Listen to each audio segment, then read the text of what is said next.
Assalamualaikum warahmatullahi wabarakatuh. Perkenalkan, nama saya Ilham Afindra dengan NIM channel D023039. Baiklah, saya dari Prodi Perpajakan kelas F. Di sini saya akan mempresentasikan materi tentang laporan rekonsiliasi fiskal.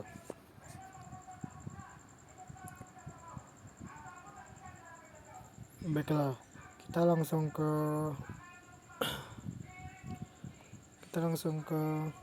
perbedaan laba fiskal dan laba komersial. Laporan keuangan fiskal merupakan informasi akuntansi yang dibuat untuk kepentingan perpajakan. Penyajian sesuai dengan ketentuan peraturan perundang-undangan perpajakan yang berlaku beserta aturan pelaksanaan. Laporan keuangan fiskal mencakup yang pertama itu neraca fiskal, yang kedua perhitungan laba rugi dan perubahan laba ditahan, yang ketiga penjelasan laporan keuangan fiskal, yang keempat rekonsiliasi laporan keuangan komersial dan laporan keuangan fiskal, dan yang kelima ikhtisar kewajiban pajak.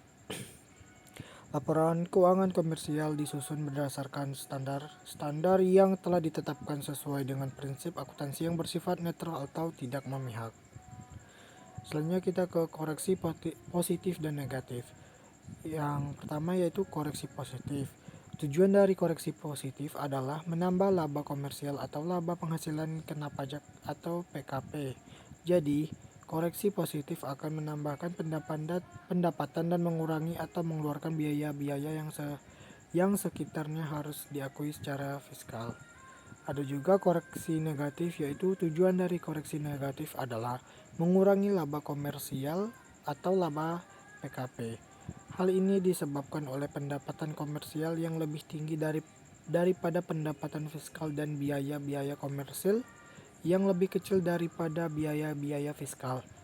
Penyebab dari adanya koreksi negatif tersendiri adalah yang pertama itu penghasilan yang dikenakan PPh final dan penghasilan yang tidak termasuk objek pajak tersebut tetapi termasuk dalam peredaran usaha. Yang kedua itu selisih penyusutan atau amortisasi komersial di bawah penyusutan atau amortisasi fiskal. Kita ke perhitungan PPh badan. Berdasarkan pasal 17 ayat 1 bagian B Undang-Undang Nomor 36 Tahun 2008 tentang pajak penghasilan, tarif pajak yang dikenakan kepada badan adalah 25%. Besar tarif ini mulai berlaku pada tahun pajak 2010. Tarif ini lebih rendah dapat dikenakan kepada wajib pajak badan dalam negeri dengan ketentuan sebagai berikut. Yang pertama, berbentuk perseroan terbuka. Yang kedua, memiliki setidaknya 40% jumlah keseluruhan saham yang disetor dan diperdagangkan di Bursa Efek Indonesia. Dan yang ketiga, tarif yang dikenakan sebesar 5% lebih rendah daripada tarif normal. Berikut ada perhitungan PPh badan. Berdasarkan ketentuan tersebut, maka cara menghitung tarif PPh badan adalah sebagai berikut.